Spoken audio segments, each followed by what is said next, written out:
Film ini dimulai dengan seorang cowok yang sedang menunggu kedatangan pacarnya. Dia ini bernama Kuncen dan pacarnya yang bernama Sarkem. Dan kalau kalian penggemar film semi Korea, pasti sudah kenal ya dengan mbak cantik yang satu ini. Kebetulan Pak De bukan penggemar, jadi nggak tahu namanya. Pak De itu masih polos loh, Rek. Nah, Sarkem ini datang ke kosan Kuncen dengan mengajak kakak kandungnya yang bernama Dolly dengan niatan untuk memperkenalkannya dengan teman Kuncen yang kebetulan sama-sama jomblo ya. Mereka pun kemudian dipersilahkan masuk dan kemudian terlihat teman Kuncen yang bernama Joyo. Dan begitu melihat sosok Dolly yang malu-malu kambing ini, seketika itu juga muncul rasa tertarik antara kedua insan busuk ini. Dan film ini pun dimulai. Judulnya nggak penting.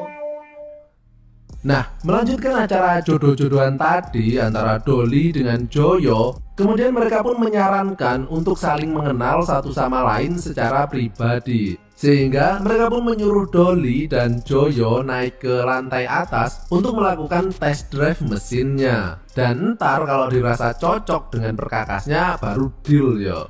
Sementara itu, Sarkem dan Kuncen yang sama-sama seorang makelar cinta kemudian melakukan rehat bersama sambil minum-minum susu murni langsung dari sumbernya.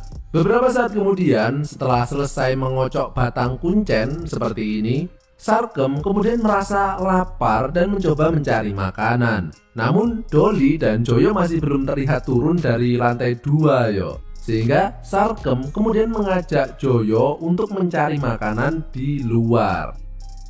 Malamnya setelah pulang dari jalan-jalan, terlihat Sarkem ini kecapean yo. Sehingga Kuncen yang baik hati ini pun langsung memijat pundak Sarkem. Merasa keenakan, Sarkem mengatakan ada lokasi lain di tubuhnya yang merasa lelah, di mana lokasinya itu nggak bisa dijangkau menggunakan jari jemari saja yo. Sehingga Sarkem kemudian meminta tolong kepada Kuncen untuk memijat lokasi tersebut menggunakan alat pengeboran miliknya. Keesokan harinya terlihat Sarkem dan Kuncen yang terbangun, dan di tengah-tengah sisa rasa ngantuknya tersebut, Sarkem kemudian baru sadar ternyata dia ini masih belum melihat kakaknya dan juga Joyo. Dan karena takut terjadi apa-apa, mereka pun langsung menuju ke lantai atas. Dan betapa terkejutnya mereka ketika memasuki kamar, tercium bau khas bikang anget yang sangat menyengat di seluruh ruangan. Dan terlihat banyak banget tisu basah yang kini sudah menjadi kering berserakan di lantai. Kemudian terlihat Dolly dan Joyo dengan posisi bertumpukan dan mereka ini tertidur atau pingsan yo. Namun uniknya tongkol jagung milik Joyo itu masih aja gerak-gerak sendiri loh. Gokil banget nggak tuh? Jadi mereka ini melakukan bercocok tanam mulai dari kemarin sampai pagi hari non-stop. Gila nggak tuh? Dan meskipun Sarkem dan Kuncen ini terheran-heran melihat kejadian itu, mereka pun langsung membangunkan kedua pasangan mesum tersebut.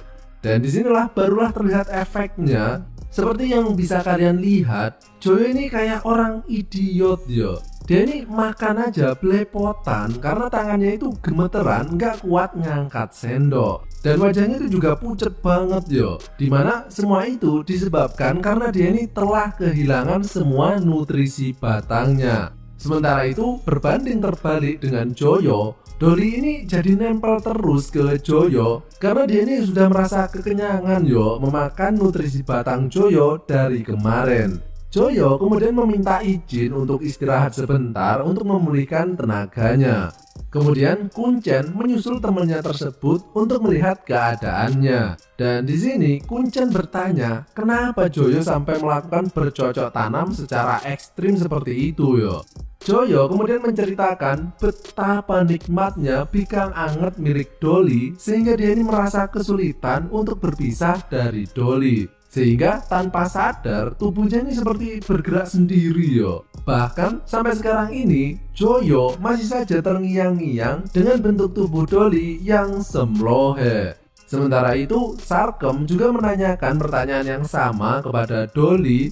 Namun Dolly ini kayak nggak punya salah yo. Wong Joyo sendiri yang nggak mau lepas darinya toh.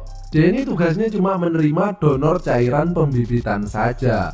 Nah, melihat kejadian itu, Kuncen yang merasa kasihan kepada Joyo karena kalau hubungan mereka ini diteruskan, bisa-bisa mati anak orang kehabisan nutrisi yo. Sehingga mereka merencanakan untuk memisahkan Joyo dengan Dolly.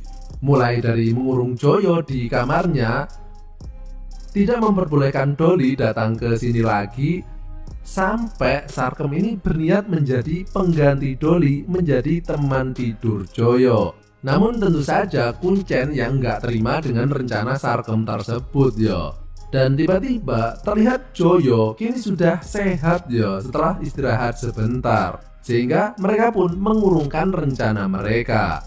Jadi akhirnya Joyo kini masih berhubungan dengan Dolly. Dan seperti yang Kuncen takutkan, kini setiap kali Dolly datang ke tempatnya, Joyo kembali terlihat idiot ya. Karena nutrisi batangnya itu selalu saja dimakan sampai habis oleh Dolly. Yang membuat Kuncen dan Sarkem ini merinding ya melihat kelakuan kedua pasangan bejat tersebut.